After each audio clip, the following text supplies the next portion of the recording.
All right, so people that are watching this right now know I'm LeiLani Cauthen with the Learning Council News Media and Research Organization, and being in Seattle, I'm excited to introduce you to Flip Herndon, who's the superintendent from Capital Region ESD 113, right? Correct. Is that how you say it here, 113, or do you do Yes. 113? You can go either way. Okay, good. Yeah. All right, and then I also have Rhett Nelson, who's the Director of Learning Operations, Office of the Superintendent of Public Instruction. Yep. So Yep. state level, right? Yes. Did I do that right? Okay, Yes. good. So this is going to be an interesting conversation. We're going to start off with talking about workflow. So I talked a lot earlier to the audience about the importance to sort of get our ducks in a row in education, because what happened post-pandemic is we threw everything at them, and they got to immerse themselves in technology, have some failures, have some wins, but it was basically a lettingness. Every man for themselves, basically. Do what you want to do. Do you do what you want to like? That's fine. And what we've discovered as a research organization, that missed the boat of what happens when you use a lot of technology. You need workflow. So that I don't get calls as a superintendent in the middle of the night. My kid can't find document XYZ, which is supposed to be in folder, which is inside this other folder, which is inside another folder, and we can't find it, and can you help me? So let's talk about workflow from a teaching and learning and also from an administrating perspective. Okay, so Flip, do you want to go first? Sure. Okay. So at the time, I can talk a little bit about that. At the time of the pandemic, I was actually superintendent of Tukwila, which is right next door here. Yeah. So that was a fascinating time to be in schools. I'm sure we have some folks who were in schools at that time. Yeah, the abrupt shutdown and then the shift to technology, I think, was one that some felt more comfortable than others, which you had spoken about. Some students were more prepared than others as well, and I think, at least in Washington State, OSPI, from the state perspective, was trying to give some guidance as to, here's some elements of teaching that you should look at. In that first spring, I think it was just like, do the best you can. Like this, we don't know how long this is gonna last. You need to do this. And then I think some examination in the spring going into the next school year, realizing that it was gonna last longer. So there were a couple more expectations about that. Also realizing that I think school districts were really understanding more from their staff and students and parents what more they needed. So I think it changed a lot from just come pick up some worksheets that we had copied off, or we'll put these in a file. So I think there was a little more intentionality, but it was such a tight timeline. I think when you ask people to make that sudden of a change in that short of amount of time, there's a lot of confusion and chaos. I think many people wanted to make the changes, they just didn't feel adequately prepared. And I think even from the administrative side, not adequately prepared, knowing that there wasn't enough time to get that done. But everything was so abrupt. So I think there was a lot of recognition about what was there, and I think hope about what could happen afterwards, like how the technology might be able to assist in the future. That was the initial stuff that I was thinking of. Yeah, I like that. Well, I was just getting pictures as you were talking. I was getting pictures of like what humans do when the building's on fire. Mm-hmm. It's like the questions you ask yourself as a homeowner. She's like, what would I grab Right. that I might be able to drag out with me because I'm only going to get one thing to grab or two things? Yeah, that's kind of the way it felt. Yeah. But I'm surprised that you said, and then I'm coming to you, Rhett, I'm surprised that you said you felt people were going to keep some of it as a takeaway. Because my experience now nationally with a lot of leaders is that as soon as they went back to normal, they went back to normal. They went back to non-technology, which I think, is the biggest error ever. So that was nice. What made you say that people want to keep that? I think people did realized that there were definitely some possibilities, and technology, both hardware and software, advanced pretty quickly Yeah. to meet some of those demands. So I think Yeah. that was helpful. There were actually products available to use that could work well. There was also a lot of confusion. I remember in the beginning, like 4 different platforms for doing online learning, which was way too much. Yeah. Teams, Google, Bing, all of that, crazy. Zoom.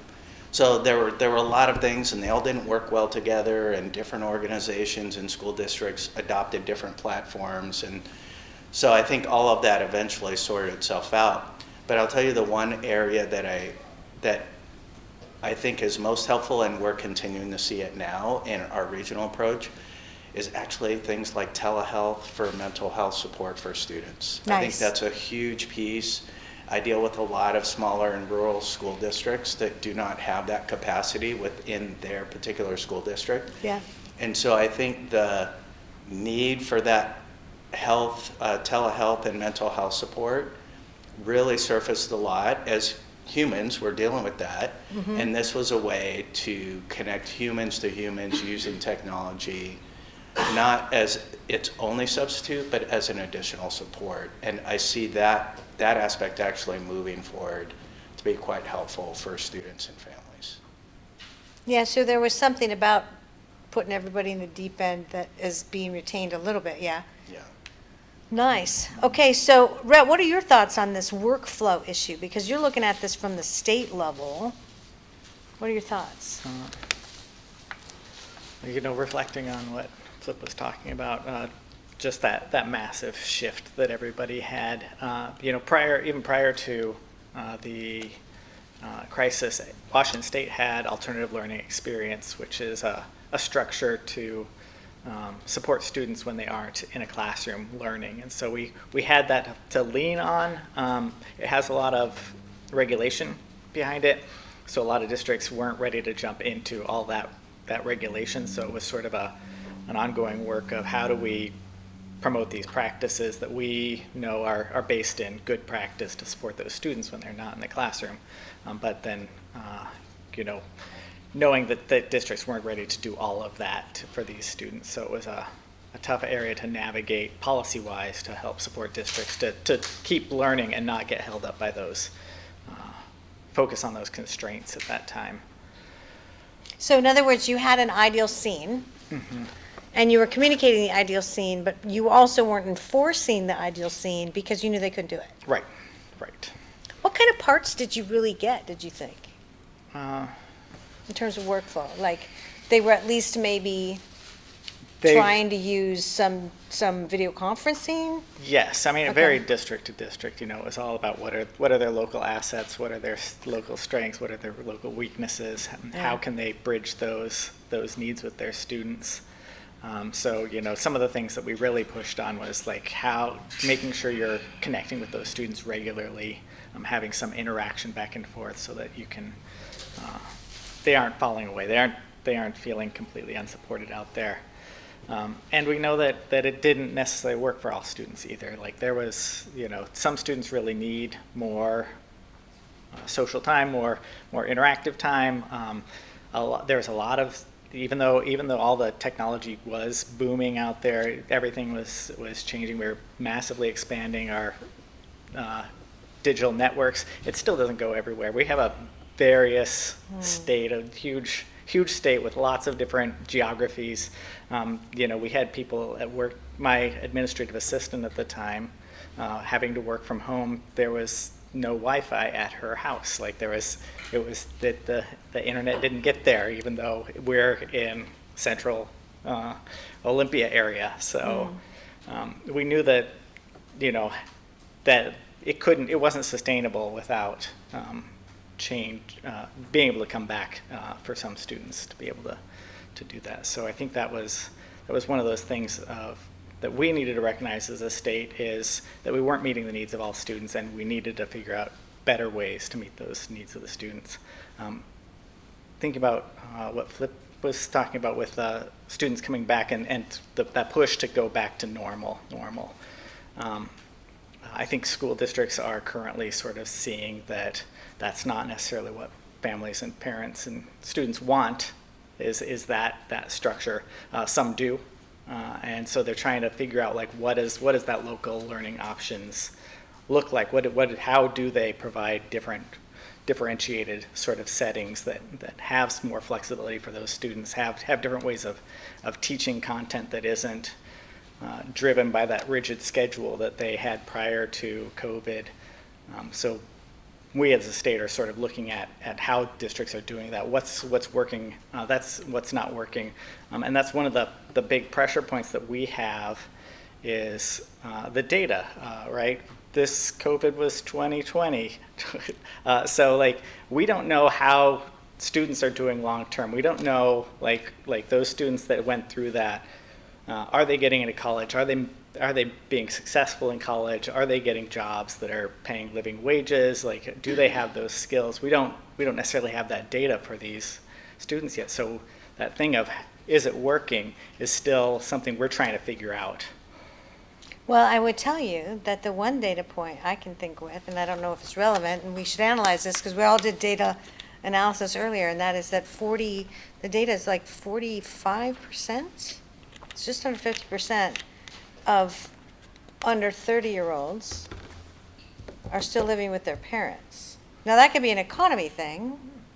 It also could be a failure to fly, right? Because of education's failures, right? I think it's maybe a combination of both, most certainly. But there is data out there, just to think about. Well said, everything you said. And I think that we're still figuring out what happened and what is still going on. But we're definitely, when you air quoted normal, going back to normal, I was in agreement with everything. Because I don't think normal is ever coming back. And the struggle to try to continue to be normal is what we're really seeing with the continued high increase in absences, the learning loss, the trying to engage and be on the same page. In other words, it's almost like, the cataclysm happened and like now we want to be normal, but nobody wants that because they want something else. Because they're afraid that this could happen again, so they want maybe hybrid, they want to be both, or you were totally right, some kids learned better during the pandemic. It was about 50% on our numbers. The other 50% curled up on a ball and learned nothing because they're driven by the social energy of a group in order to engage their individual mind, right? So we have to come up with something that's in the middle. So what is your thought on that? Something flexible, something that bends time and space.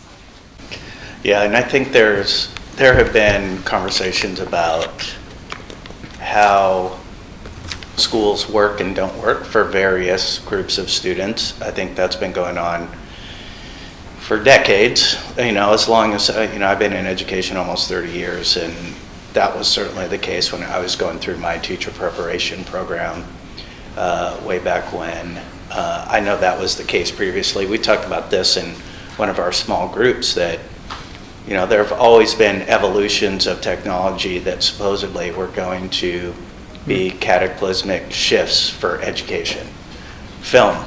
When film first came and it would roll into, the projector would roll in, people were convinced. You can read articles back from the 40s and 50s that was going to replace teachers. And it was just going to be, you show the films and then you'd have the discussions afterwards.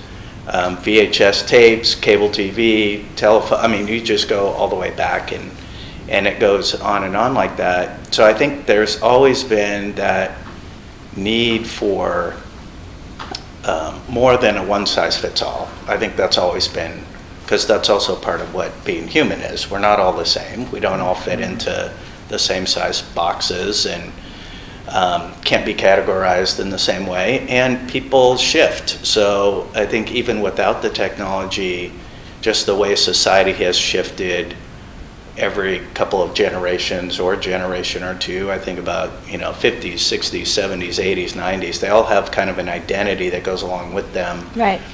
That generation of people want something different. And it's usually, they're not the ones teaching, but eventually they become the teachers when we're talking about schools.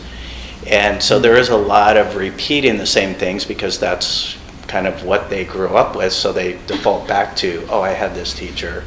There are times where they may be repeating the things they really enjoyed from a teacher that really resonated. So I think hopefully what this will do is there are enough students who will eventually become adults and be in the system that had a great experience during this time, or they flourished with the opportunity to learn more online, less in a traditional setting, so they can replicate that as they continue to move forward.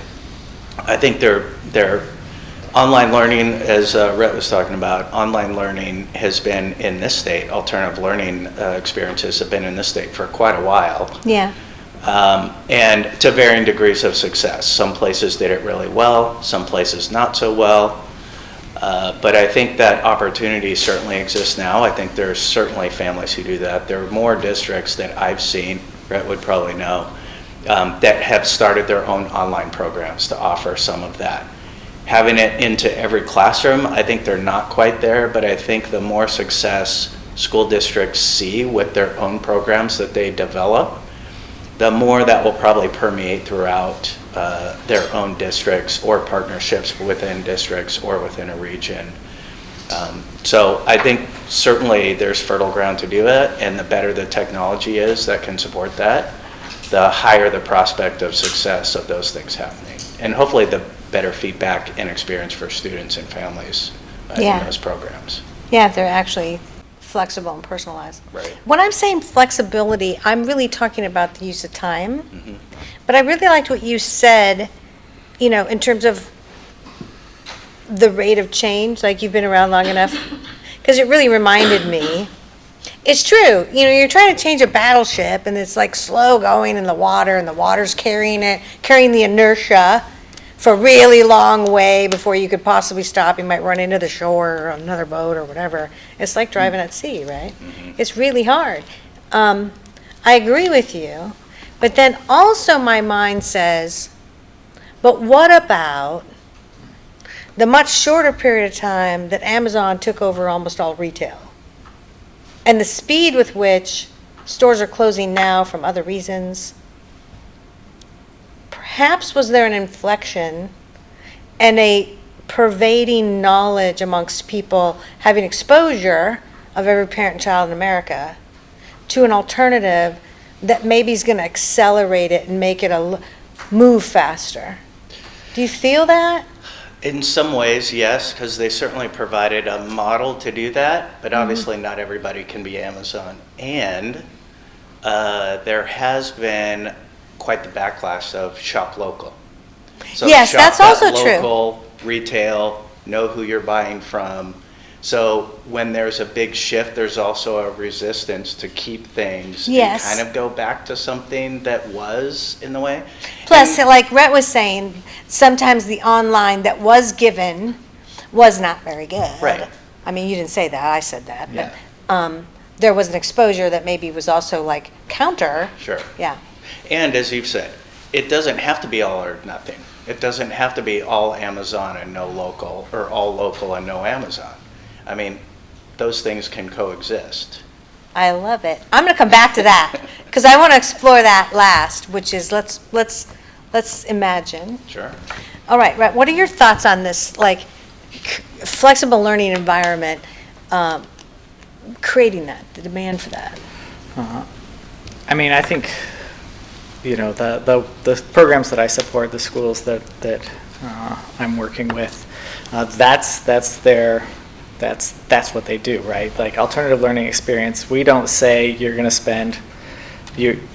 break it up into 6 courses and each student's going to spend this amount of time in each courses. It's really flexible to, like, we expect the student to be spending about this much time learning, and they're going to accomplish all of their learning goals in that time, and how much time they spend on which tasks, which courses, that can vary greatly. So there's already some systems. That's the external from the classroom sort of scenario there, but and you know, we see that in the online courses definitely too. You know, the freeing up the synchronicity component, it definitely allows students to learn when they're ready to learn and spend as much time as they need to spend at that time. doing that. So what I'm hearing from you is there's kind of is this a mood from the state level? Like the mood is to create on it or allow it? We allow it. Okay. There's a lot of local decision making about whether or not that community and that school district wants to do some of these things. We also allow great flexibility in student schedule, how districts schedule their school days. We say it's got to meet our instructional time requirements, but how they choose to do that themselves, it can vary greatly. We're seeing a lot more. Could they do it with online minutes? Could they run counters? Is it a butts in the seats? This is butts in the seats that I'm talking about. Oh, ALE you does gotta allow change that. ALE does allow the non-butts in seats sort Okay. of the term. We use that term too. The seat time model, we'll call it. Seat time. But it's still like we're seeing schools where they'll still have the sort of standard 5-period day or whatever, but then they'll have a day or a big chunk of that week where students have more flexible learning time, right? Like they go to the classroom where they need more support, or they go to the classroom where they're working on a project. That component. Does that count? Yeah, as long as it meets our instructional time requirements, which are pretty loose, pretty locally designated. So we see that. We're also seeing a lot of programs that are sort of pushing out of let's not call them courses. Let's not set this, you're going to do math at this time, you're going to do English the next period. We're going to say, you're going to be engaged in this learning during this time. We've got sort of a team of teachers that are helping support the students.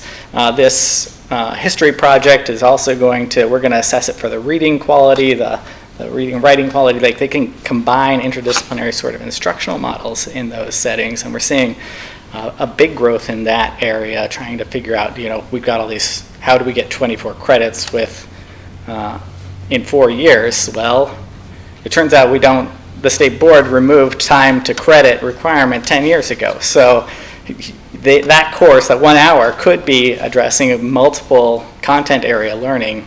We're seeing that was kind of, did you hear that, everybody in this particular state? He just gave you a very interesting wiggle room. Yeah, districts have a lot of authority locally to how they structure their school day. Well, I'm going to appeal to you to go back to your compadres in the state and just say, let's just get rid of seat time. Let's change our paradigm. Yeah. So I'm on a mission, as you can see. There's business managers. I know. I think what I want to do this very last question is, any questions from you guys in the audience? No, you're not going to ask one? Okay, so I'm going to go for one last one, and that is, I talked a lot about the fact that AI is coming to the market, and corporations have said, I don't know if they're trying to scare tactic us or what, or just want to make a lot of money. What's happening? But they're thinking, AI is going to take over. It's going to change the whole world, and we may not even need humans anymore. I don't even know where you would come from with that thought. Like, do you mean you? We're going to get rid of you?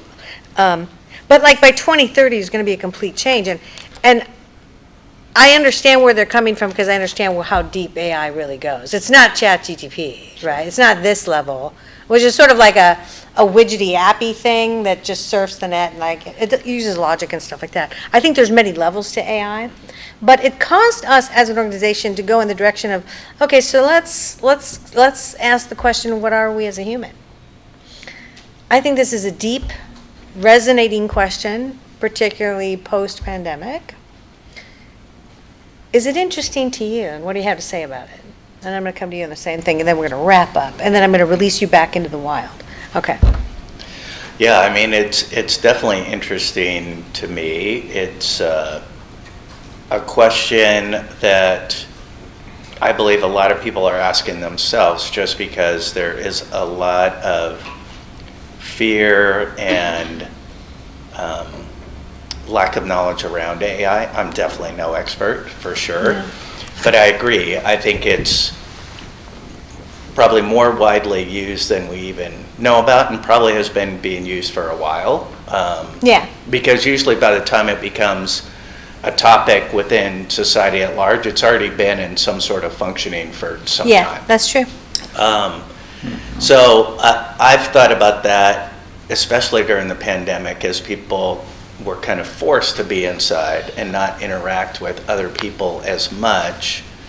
So I think part of the humanness, I thought many of the items that you had on there about kind of what a human is. Sentient. Right. And imaginative. And there's plenty of science fiction writing and movies that delve into the same kind of thing, which is, movies and media and songs are all just our own reflections about what we think or what people think to provoke thought amongst other people. And some do it really well, and some are just kind of more entertaining than anything else. But a really good movie or book really does have you think about the possibilities that are out there. Everything from the most extreme and scary to the best possibilities of what it could present. So there are the aspects of prolonging human life and making things better and removing things that humans are often in conflict with each other about, that